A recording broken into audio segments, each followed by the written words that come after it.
Good morning from Santa Barbara. Spill the tea with D and E.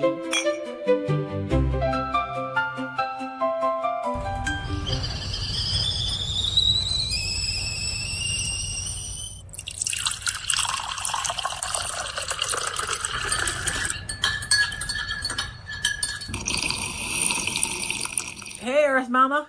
Hello, Sports Coach Erica. Coach Mama. So what do you? I've got a hibiscus blueberry. Ooh, that's Yep, nice. I go along with my blueberry scone. That's nice. I'm gonna have to share it with you because this is the last one. I have an unusual blend. I took a little bit of thyme, a little bit of rosemary, and what else did I throw in? A little bit of oregano. I made an unusual grounding tea, and then I added a little bit of honey to it. It's actually very good. You could throw it in my spaghetti sauce later. Oh no! It's called a grounding tea. It's supposed to warm you up. Oh, It truly does. I'm not even gonna taste it. No. What's the word of the day? The word of the day is oh gosh, I can't even pronounce it. Can you pronounce it? Frigorita. Frigoritas. The art of preserving food wisely while maintaining quality, nutrition, and abundance. So that's a good intro to what we're going to talk about then today. Yes. We're going to talk about Grandma's root cellar. I wanted to review frozen food because the coolest food myth that we've ever been sold is about frozen food, and I want to know, is frozen food really good for us? And in particular, organic frozen food. Yeah, we only buy organic. I honestly think it's great. I could obviously tell the difference between fresh peas that we grow and then the frozen peas, even though they're organic, like if you side by side it. But they're really good. So, and to me, as long as it has the nutrition, yeah, I'm okay. We're starting with the big surprise. Frozen vegetables, especially organic frozen vegetables, are not the nutritional villains. They're actually really good. So buying frozen organic peas is a good idea. Yeah, I think it's great. We need backup anyway. We do get a box. We have a CSA program here. We do get a box. But when we run short on something, you got to break open the frozen food section in the freezer. So because that's what we have. When you're doing your shopping, you do want to walk the frozen aisle and go see if any of those frozen veggies are maybe on sale. And this is why. So with organic frozen vegetables, they had to wait till the vegetable was ripe before they harvested it, and then they flash freeze it right away. So you're getting the fruit or the vegetable right after it was harvested. It got frozen. Right. And if you eat it within 6 months' time, then you're catching all that nutritional value. That's fine. Just like I said, you stick with the organic and then you're fine. And I tell you one thing, I mean, there's a price point to it and it's very reasonable. Yeah. When you look. You just have to be wise about your shopping. And what happens, like, look at the broccoli. When they're harvesting organic broccoli, it doesn't get to us for a week, even though it's organic. We're not getting it fresh. So there are some really good reasons to go for the frozen organic spinach, peas, green beans, blueberries, strawberries. These are all very fantastic options. And the trick is reading the label. I can't. I got to say, the turkey, my mom used to get them every once in a while. My mom did all the cooking, but on certain times, certain nights, and I don't know, it's maybe because I have extra salt or whatever like that, but we used to have the Swansons. This is, maybe once every few months.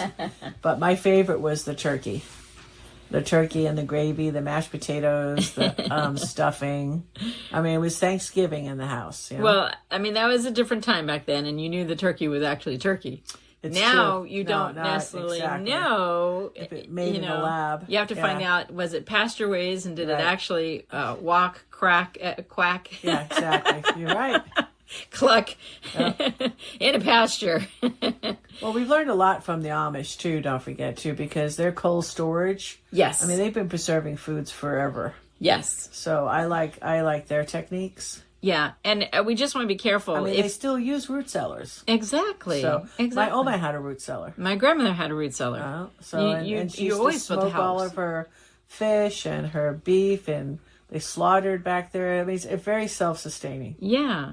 So just know that if you're buying something frozen, you don't want to get it while it's mixed in some mystery cheese sauce, right? Because that might have a whole bunch of sodium and some other preservatives and stuff like that. We are talking about the real thing. Buy just the peas. Buy just the spinach, you know. Blueberries, strawberries. So the frozen berries are good, though, too. Yeah, and I kind of stay away from the corn. I like the Corn's taste of corn. Corn's not corn anymore. It just doesn't go through it's my all genetically, digestion it's the all way genetically messed up. Yeah, it was different when we were kids. I don't do it. Yeah. So, it tastes different. do you know where frozen food comes from?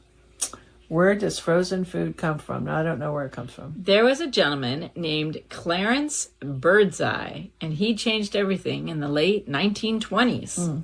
Birdseye, you know, like the frozen vegetables? Yeah, so it was just because we became more of, once the cars started rolling out. Yeah. He observed indigenous communities, especially like in the Arctic and stuff like that they were all rapidly freezing fish in extremely cold temperatures. And the fish stayed remarkably fresh. And he realized, oh, that's what we have to do. We have to fast freeze small, because when you do fast freezing, it creates smaller ice crystals, which helps preserve the texture and the quality. Yep, that's really good. Yeah. And so, yes, then came, unfortunately, the TV dinners. Yeah, but convenience wasn't bad. The problem came when convenience slowly replaced food skills. And we have met a lot of friends that don't know how to cook. They don't know how to cook. They don't know how to preserve things. Like I was used with my grandmother, we would go collect the blueberries, collect the blackberries. You know, pick through them. We don't necessarily clean them. I know that sounds weird, but there wasn't anything to clean. Okay, it had a little bit of dust, but that dust has B2 vitamins in it, right? And you freeze them right away. And so I was used to freezing for fresh vegetables. I was used to, and that's what we do with our garden. If we don't have time to can something, we freeze it. I remember my dad taking us to a potato farm and make us dig out potatoes. Really? And then we went into a barn, and oh my God, there must have been 10,000 potatoes in that barn. Wow. Never seen so many potatoes. Wow. Yeah. But I thought it was great. Yeah. We used to go pick peaches. We would pick apples. We'd pick cherries. There were lots of farms where you go pick yourself, pick for yourself. So did you know the Egyptians knew how to have cold storage? Yes. And Egypt is like really hot without electricity. They used porous clay vessels. And so they would have a big clay jar, and then they'd put a smaller clay jar inside, and in between the big jar and the little jar, you would fill that with sand, and then you put water in there, and the water would pull the heat from the middle to the outer, and the middle would stay cool. It still works today. It does. Everybody's still doing it. Ancient air conditioning. Yep. So people call that a pot-in-pot refrigerator. How about the easy cold storage for us modern families, right? We store our potatoes and our onions in a cool space, and we do not store them together. The potatoes are in their own brown bag in a cold place in our garage. And the onions are in a cold place, but I just kind of leave them up on the counter because they need a lot of air. Yep. But don't put them together. If you put them together, your potatoes will start sprouting. Because of the gases. Yep. And if you are fortunate enough to have a place to have a root cellar, oh my God, that is so fabulous. Take advantage of that. Definitely. That would be awesome. And then buy organic frozen vegetables when fresh isn't available and when it's a good price. Yes, yes. Let's take some action steps. So the goal isn't perfection. It's about resilience. Right. And so on the action steps, add at least one organic frozen vegetable to your shopping list this week. If you're not shopping organic, just add one. There's 12. You can look it up on the internet. There's 12 foods that are super important to buy organic. Strawberries, watermelon, celery, apples. I almost have the list memorized. Anyway, go check it out. But if you've never bought organic, pick one of them and start shifting towards organic. I love when you started freezing all of the herbs, the basil, the cilantro, the dill. Yeah, we freeze parsley. it and It's perfect. or we dry it. Yeah, it's We perfect. do both. Yeah, we do both, but I like it. But doing it fresh makes all the difference in the world. It is much different than what you're buying in the store. Yep, it's The wonderful. flavor is amazing. It's really good. You cannot tell. It's delightful. And if you are fortunate enough to be around children, please look it up on the internet. If you don't know how to do it, teach that child one food preservation skill. Pick one and teach it to them. It's important. They need to know how to take care of self in case all hell breaks loose. That's for sure. I don't want to go there, but you never know. And just know that this is old knowledge and old wisdom. The Amish know how to do it. The Egyptians do it. All indigenous cultures know how to create cold storage. So we need to go back to having that knowledge as well. Agreed. Toast. Yay! I love it. So I want to just toast to adding one organic frozen vegetable to your shopping list this week. How about that? I like that. And I love I it. want to toast incredible gratitude to my grandmother and my grandfather Nolt for teaching me about cold storage.